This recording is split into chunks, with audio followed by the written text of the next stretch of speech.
I have dubbed this guy as the most active inmate in the California Department of Corrections. His name is Jon Blaylock. Jon Blaylock. Now, Jon Blaylock is in prison he's been in prison since 2004 for shooting at or shooting a police officer. I'm not sure. And already received a life sentence. 2004. A year later, in 2005, Jon Blaylock killed a CO and was given another sentence for that.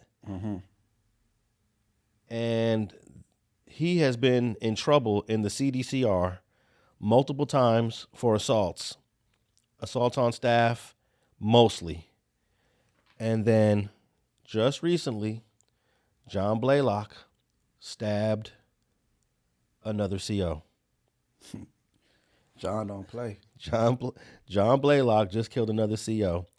And Jon Blaylock is actually found an article where he was identified as an East Coast Crip with a history of violent assaults against law enforcement. There's a picture of him here, light-skinned dude with a lot of face tattoos. He looked like he can be Latino or black, but he's definitely in a black gang.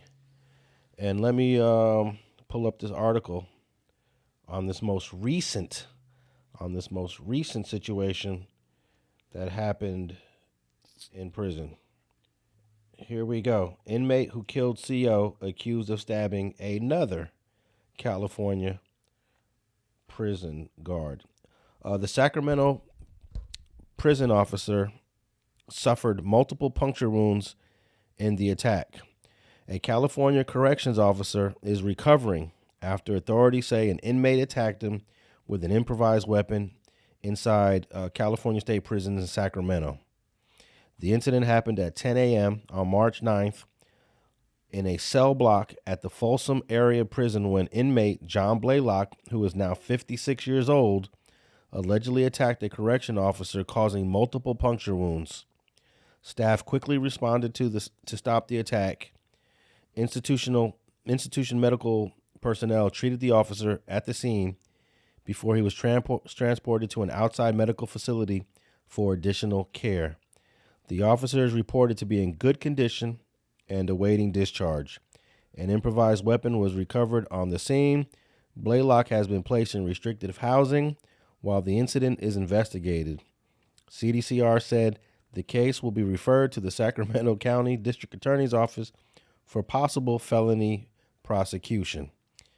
And, he's already serving multiple life sentences. I don't think they're going to prosecute him again. Two things. What's that? Okay.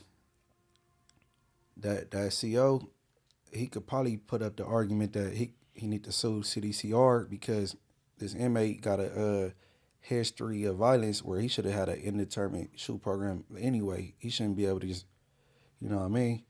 And number two is on them level 4 yards, that's why the COs got more respect because this is likely to happen.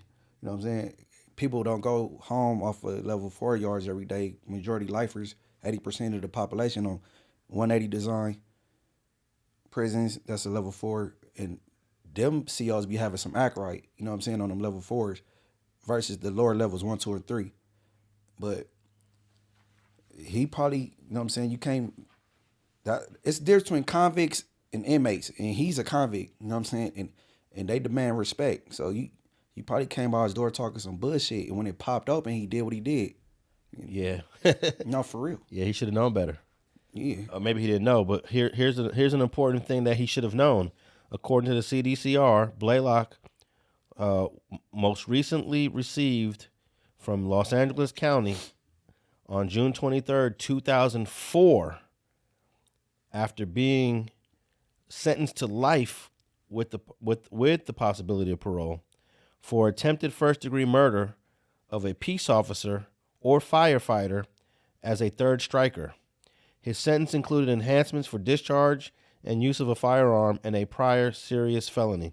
So whoever this CO is that you're talking about, Munchie, he should have known, okay, he's in here for attempted murder on a cop.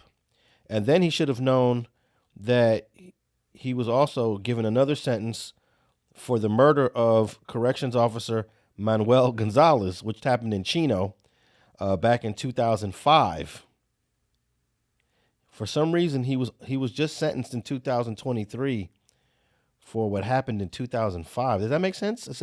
In August of 2023, he was sentenced in San Bernardino County to life without parole for the in-prison second-degree murder of Chino corrections officer Manuel Gonzalez. Yeah, I don't know why that went on so which long. happened in 2005. Right. So this CO that you're talking about that was in Folsom should have known, okay, he shot at a cop, got a life sentence. He killed a CO, got a life sentence. I'm gonna be on my best behavior with this guy. If he didn't know about the cop, he should at least know about the CO. Everybody knows about the CO. Yeah, that's supposed to ring bells all through CDCR, all 32 or 34 prisons. As far as COs go, you should have known that. You didn't do your homework, or you might think you one of these tough COs. In fact, I just saw a video that Hector Bravo did about this CO that was killed. Oh, so he know him. I don't think he interviewed someone that knew him. Okay. Or he interviewed someone that was there. Hector Bravo wasn't on that yard when that happened in 2005, but he interviewed a dude that he knew that was there. Mm-hmm. So, I mean, this is widely known in the CO community that Jon Blaylock killed this guy, Manuel Gonzalez. So every CO knows this. Now, the question is it worth even prosecuting this guy? Again, he's already got life with parole, life without parole, and he's doing all day. Don't waste our tax dollars on that, bro. You already got life. Yeah, and plus, when they got rid of the shoe, I think there's no telling, he probably was in the shoe. But when the end of hostilities kicked in 2013, 14, 15, they started slowly releasing people out the shoe, regardless of what your offenses were. They were letting the worst of the worst out. So you know, the family of Manuel Gonzalez actually sued the CDCR. So you might have a point. You know, lawsuits are going to be filed definitely. Right. Because they're going to say Jon Blaylock got no business walking around any prison general population yard. Mm-hmm. Obviously, Jon Blaylock is, I'm sorry, did I say John? Actually, yeah, it is Jon Blaylock. I see. Actually, yeah, it's Jon Blaylock. His middle name is Christopher, maybe. Okay. But this guy, unfortunately, probably has to be put into segregation. Yeah, man. I don't even like saying stuff like that. I know, but maybe but you know, if we just talking logical, yeah, you know what I'm saying. But if what you're saying is true, that maybe this CO pissed him off and wanted to smoke, you know, because this guy's been living his life, Blaylock. He hasn't done anything in recent years, you know. The last thing is November 2014. It says here he was sentenced for an assault on an assault on an inmate. Let's see. In 2014, he was sentenced to this life. man don't play. Assault by an incarcerated person with a deadly weapon or force likely to. He's been. I would say in the last decade, all of this stuff is from his first 10 years in prison. You got 04, 05, 2014. And that's it. From 2014 to 2026, you got 12 years of no activity. Yeah, it sounds like that CO pushed the wrong button. It could be something small as, man, my toilet flooded. Like, man, hey, let them know they got to come. And the CO just being dismissive. And when that door popped open, he did his thing on it. It be the slightest, well, to the world is minute, but that's his home. That cell is his home, so he ain't playing nobody. He got life, bro. He got life without. He ain't getting out. He's LWOPed. And they got his mugshot here. And dude, his mugshot, bro, looks like somebody you just don't want to fuck with. Bro look menacing. Oh, bro look like he will kill you by staring at you. He is no joke. He has been through some shit. This guy has been through some shit. Nah, he no nonsense. Yeah. For sure. All right, man. I would love to get the details of what happened up there in Folsom. between Mr. Blaylock And that CO? and the CO. Maybe we'll get some information in the next weeks